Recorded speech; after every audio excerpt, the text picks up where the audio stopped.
আবারও ফিরে আসলাম আপনাদের প্রিয় অনুষ্ঠান জীবনের গল্প নিয়ে। আমাদের ক্যামেরার সামনে হাজির করেছি নাম কি তোমার আপু? মিথিলা। মিথিলাকে। তো তার মুখ থেকেই তার জীবনের গল্প শুনবো। প্রথম প্রশ্ন হচ্ছে, তোমার নাম, তোমার পরিবারে কে কে আছে এবং তুমি কোথায় জন্মগ্রহণ করেছো, একটু দর্শক বিন্দুদেরকে বলো। আমার বাড়ি হয়েছে চাঁদপুর কচুয়া, আর আমার নাম মিথিলা।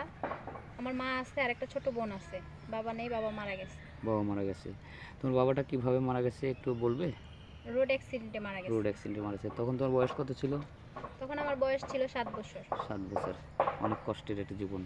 এই 7 বছর থেকে একটু একটু করে পাই পাই করে তুমি এত বড় হয়েছো। আর এর পেছনে তার অবদানটা কার? তোমার মায়ের? জি, আমার মা। তোমার মায়ের। তোমার মা কী করে?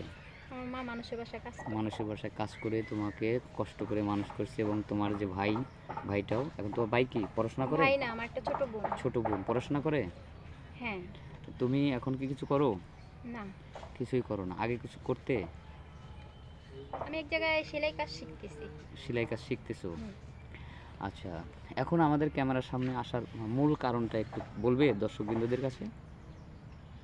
মূল কারণ হয়েছে টাকার জন্য আমার মা ভালো এক ফ্যামিলিকে আসতে বিয়ে দিতে পারছে না। আচ্ছা, তো আপনাদের এখান থেকে অনেক মেয়েদেরই ভালো জীবন হয়, এই জন্য আসছি। এই জন্য আমাদের ক্যামেরার সামনে আসা, যে একটা জীবন সঙ্গী পাওয়ার জন্য। হ্যাঁ। মানে ভালো একটা ছেলে হলে বিয়ে শাদী করতে। হুম। তো কেমন ছেলে চাচ্ছ যে তোমার সাথে যাতে পারফেক্ট মানায়?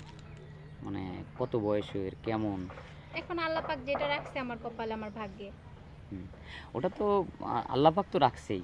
তারপরেও তো একটা মানুষের স্বপ্ন থাকে, আশা থাকে। মানুষ যখন অসহায় হয়ে যায় তখনই আসলে আল্লাহকে ডাকে, কিন্তু প্রথম থেকে যদি আল্লাহকে ডাকে তো আল্লাহ অবশ্যই কিছু না কিছু দিত। এখন অসহায় হয়ে পড়ছো খুবই, তাই আল্লাহকে বলতেছো, সমস্যা নাই, ওটা কোনো ব্যাপার না।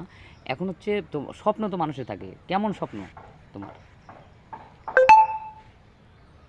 আমার থেকে বয়সে বড় হলে সমস্যা নেই, সে একটা আচ্ছা, ভালো মনের মানুষ হলে হবে, ভালো তোমার হলে বয়স কত? হবে। আমার বয়স 24। 24, 25 হলে সমস্যা নেই? না, সমস্যা নেই। যদি 30, 35 হয়? তাতেও সমস্যা নেই। 40 যদি হয়? সে একজন ভালো মানুষ হলেই হবে। আচ্ছা, থ্যাংক ইউ, খুশি হলাম। এই উত্তরটা পাওয়ার জন্যই এতক্ষণ তোমাকে প্রশ্ন করলাম। অনেকে আছে কর্মব্যস্ততার কারণে হ্যাঁ, জীবনটাকে সুন্দর করে সাজানোর জন্য বয়স বয়স হয়ে হওয়ার পরে, গেছে। বয়স হ্যাঁ। হয়ে গেছে, আগে বিয়ে করতে পারে নাই, এমনটা হয়। তো যাই হোক, শুনলাম। তো সুপ্রিয় দর্শক, মেয়েটার জীবন কাহিনী শুনলেন। আমরা আর স্কিপ বাড়াবো না। তার আগে আরেকটা প্রশ্ন আছে, সেটা হচ্ছে যে এই ভিডিওটা যখন পাবলিক করা হবে তখন তো তোমাকে চাইবে, তো তোমার সাথে কিভাবে যোগাযোগ করবে? তোমার কোনো পার্সোনাল ফোন না, নাম্বার আমার থাকলে? পার্সোনাল কোনো ফোন নেই। আচ্ছা, তোমার কোনো পার্সোনাল ফোন নেই। না। আহ, এখন যোগাযোগ করার জন্য কি করতে হবে? আমাদের সাথে যোগাযোগ করতে হবে, এই তো? হ্যাঁ। তো যাই হোক, এর কোনো পার্সোনাল ফোন নেই, মেয়েটা খুবই অসহায়, বাবা নেই। দেখতেই দেখেন অনেক এতিম একটি মেয়ে।